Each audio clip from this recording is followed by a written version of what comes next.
हमें एक आदमी दिखाया जाता है जो हालवे से गुजरा था और वहाँ पे और भी लोग खड़े थे। वो कहते हैं काउंट आप कहाँ जा रहे हैं, और दूसरा कहता है काउंट बेनेट आप कैसे हैं, लेकिन वो उन दोनों को इग्नोर करके वहां जा चुका था। तो वो कहता है क्या अभी उन्होंने हमें इग्नोर कर दिया। तो दूसरा कहता है तुमने रूमर्स नहीं सुनी, क्या वो सच है। तो वो कहता है क्या कौन सी रूमर्स। तो वो उसके कान में कहता है तुमने अभी तक नहीं सुना, काउंट बेनेट वो एक बास्टर्ड है जिसको बगावत की वजह से डंजन में कैद किया जाने वाला है। तो तब काउंट बेनेट दिखाया जाता है जो बहुत गुस्से में कहीं जा रहा था। वो कहता है वो बदतमीज सिर्फ उसकी वजह से होने वाला है, वो तो इतना बड़ा भी नहीं हुआ कि मेरे काबू में आ सके, आखिर मैं उसको करूं क्या। तब वो दरवाजा खोलता है तो वहां पर ड्यूक बैठा था। वो कहता है ड्यूक विंग नाइट। तो हमारा नोआ कहता है ओ बेनेट आखिर आप यहाँ पर क्यों आए। तो वो कहता है तुम्हारे लिए, मैं सिर्फ तुम्हारे लिए यहाँ पर आया हूँ, तुम्हारी हिम्मत कैसे हुई वो रूमर्स फैलाने की, ये सब तुमने किया था है ना। तो हमारा नोआ बिल्कुल सीरियस हो जाता है। वो कहता है मुझे कोई आइडिया नहीं है आप किस बारे में बात कर रहे हैं। तो काउंट बेनेट कहता है तुम इकलौते इंसान हो जिसे इस बारे में पता था कि वो मेरा बेटा है। तो हमारा नोआ वो स्माइल करते हुए कहता है ओ अच्छा तो आप इस बारे में बात कर रहे थे। तो वो कहता है मैंने सुना था कि आपके उसी बेटे को बगावत की वजह से डंजन में कैद किया जाएगा, लेकिन मुझे लगता है ये आपके लिए बहुत ज़्यादा मुश्किल होगा। और तब फिर से वो स्माइल करते हुए कहता है स्पेशली जब वो इतनी देर वहां पर रह नहीं सकेगा। तो वो काउंट कहता है क्या तुम मेरा मजाक उड़ा रहे हो। और वो कहता है एक मिनट रुको, क्या तुम कहना चाहते हो कि किंग को इसके बारे में पहले ही पता था कि मैं उसका फादर हूँ।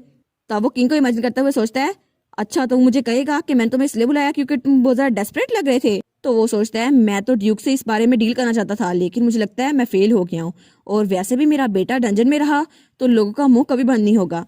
तो नोआ कहता है मुझे लगता है आपको अपने बेटे को थोड़ा संभाल के रखना चाहिए था। तो काउंट बेनेट कहता है तो मैं पता लगा के रहूंगा कि नोआ तुम आखिर छुपा क्या रहे हो, लोगों के पीठ पीछे तुम करना क्या चाहते हो। तो नोआ कहता है फिर तो आपको बहुत ज्यादा जल्दी करनी होगी, क्योंकि अगर मेरे राजों का आपसे पहले किसी और को पता चल जाए तब तो मुश्किल हो जाएगी।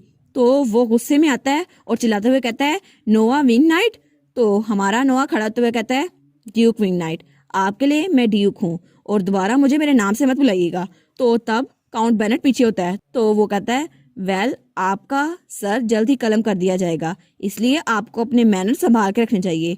तो फिर वो पीछे होता है। तो नोवा सोचता है ये इसी तरह का इंसान है, एक ऐसा कावर्ड जो वीक के खिलाफ खुद को स्ट्रॉन्ग समझता है, लेकिन पता नहीं इसने काउंटेस बेनेट के साथ भी ऐसा ही किया था सिर्फ पैसे के लिए और अपना गिल्ट छुपाने के लिए। वो तो अभी भी किंगडम में रह रही है।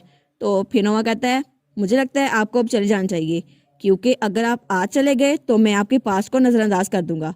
तो नोवा कहता है आपको देखकर लगता है आपको तो अपनी एज का भी लिहाज नहीं है, और इसी वजह से मेरा मूड वो थोड़ा ख़राब हो गया है। और उसके बाद सीन चलता है और हमें हमारी रेलियाना दिखाई जाती है जो वहाँ बैठी हुई थी। तो वो सोचती है रेलियाना की बॉडी जिसमें असल रेलियाना थी वो पहले किसी प्रीस्टेस से मिलती थी, लेकिन मुझे नहीं पता था वो क्यों मिलती थी। मुझे लगता है उसके कनेक्शंस कुछ ज़्यादा ही खतरनाक थे, फिर भी एक डार्क प्रीस्टेस से मिलना कुछ ज़्यादा ही बुरा होगा। तो वो सोचती है ऐसा लगता तो नहीं, लेकिन फिर भी वो प्रीस्टेस कर क्या सकती थी। शायद मुझे इस बारे में हिका से पूछना चाहिए, लेकिन वो तो बहुत ज़्यादा दूर है, ऐसा हो नहीं सकता मैं उसके पास जाऊं। तब वो लाइब्रेरी में आती है और तब वो एक बुक उठाते हुए सोचती है मुझे इसे पढ़ना चाहिए, क्या पता मुझे यहाँ पे कुछ मिल जाए। लेकिन उसे वहाँ कुछ नहीं मिलता तो वो बुक बंद कर देती है। वो कहती है यहाँ भी कुछ नहीं है। तो उसे आवाज आती है क्या नहीं है यहाँ पर। तो वो चौंक जाती है, लेकिन उसकी सीढ़ी वो फिसलने लगती है और उसकी किताब वो नीचे गिर जाती है और बड़ी मुश्किल से उसने शेल्फ को पकड़ा था।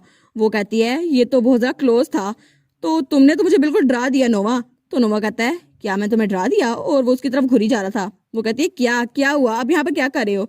तो उसने अपने बाजू फैलाए हुए थे। वो कहती है अब इस पोज के साथ क्या क्या लेना है तुमने इससे। वो कहता है मुझे लगा तुम जंप करने वाली हो। वो कहती है बिल्कुल नहीं, मैं तुम्हारे सामने जंप नहीं करने वाली। तो वो सीढ़ी को पकड़ता है तो हमारी रेलियाना आराम से नीचे उतर आती है। वो कहता है तुम किसी बुक को ढूंढ रही हो जिसका टॉपिक सिमिलर हो।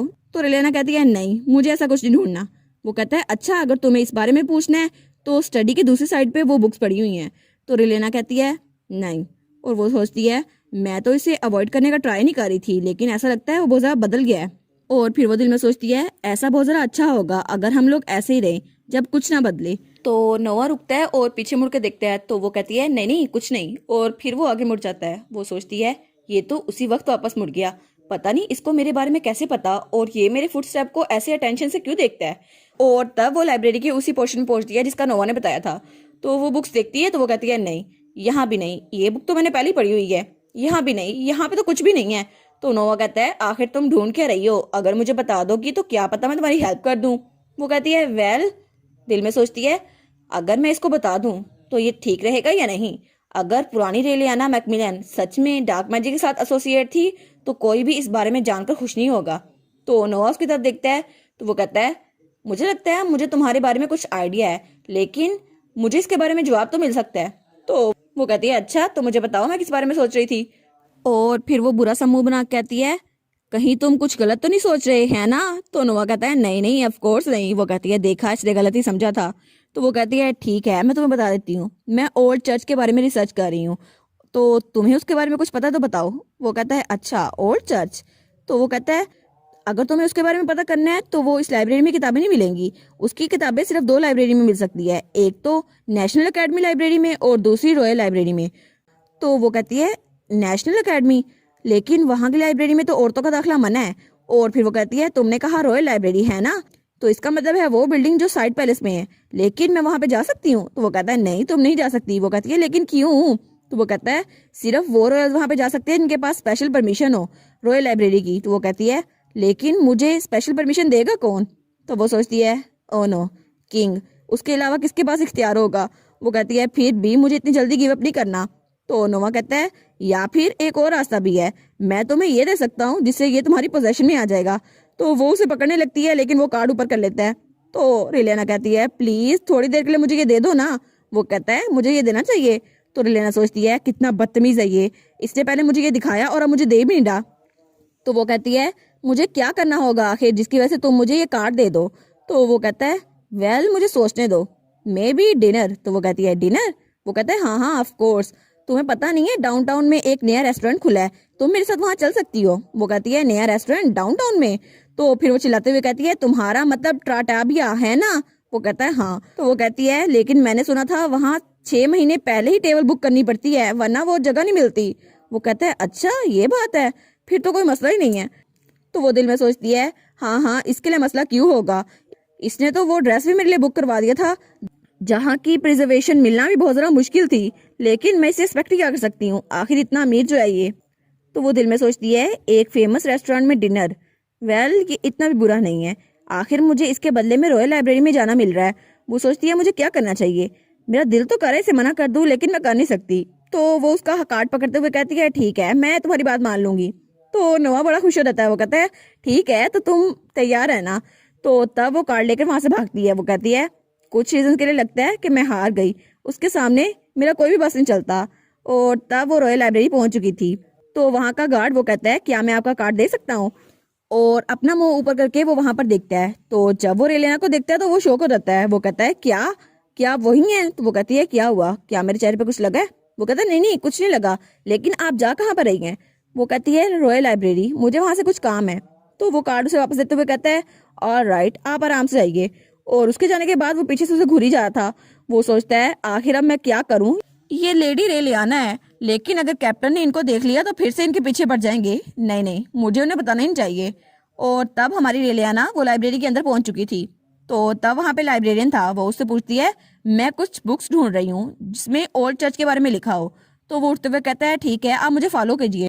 और फिर वो लाइब्रेरी को देखती है और सोचती है यहाँ पे तो 400,000 बुक्स हैं और इसमें तो रेयर बुक्स भी हैं जो पुराने दिनों के बारे में हैं, तो यहाँ पे बहुत सारी इन्फॉर्मेशन मिल सकती है। तो लाइब्रेरियन कहता है यहाँ पे ओल्ड चर्च के बारे में आपको इन्फॉर्मेशन मिल जाएगी, ये सारा हिस्सा ओल्ड चर्च के बारे में ही है। तो वो कहती है क्या सच में। और जब वो खिड़की से बाहर देखती है तो वहाँ पर काउंट बेनेट जा रहा था। वो कहती है काउंट बेनेट। तो वो उस लाइब्रेरियन से पूछती है क्या अभी जो यहाँ से गुजरा है ये काउंट बेनेट था। तो लाइब्रेरियन कहता है हाँ बिल्कुल ये वही था। तो वो कहता है ये तो बहुत ज़्यादा अनयूजुअल है। तो रिलायंस सोचती है बेनेट बेनेट, ये नाम तो मैंने कहीं सुना है, ऐसा क्यों लग रहा है इसका किंग्स याट्रस के मर्डर के साथ कोई ताल्लुक था। वेल ऐसा कुछ था तो सही, लेकिन मुझे पता तो करना होगा। फिर वो सोचती है लेकिन मुझे कुछ सही से याद क्यों नहीं आ रहा, पता नहीं, लेकिन मुझे लगता है इसके साथ कुछ इम्पोर्टेंट जुड़ा हुआ था जिसकी वजह से कहानी में बहुत बड़ा ट्विस्ट आने वाला था, लेकिन वो चीज़ आखिर थी क्या। और काउंट बेनेट वो तो गुस्से में रॉयल पैलेस की तरफ बढ़ रहा था, जैसे वो वहां सच में किसी का कत्ल करने वाला हो। और इसी के साथ ये वाला पार्ट यहाँ पर ख़त्म। तो आप लोग बताइएगा आपको ये पार्ट कैसा लगा, प्लीज़ लाइक करिएगा, कमेंट करिएगा और शेयर करिएगा। और जो न्यू व्यूवर्स हैं काइंडली वो चैनल को सब्सक्राइब कर दें और पिछली वीडियोस का लिंक आपकी स्क्रीन पर नज़र आ रहा होगा, तो काइंडली उनको भी चेकआउट कर लें। Thank you so much.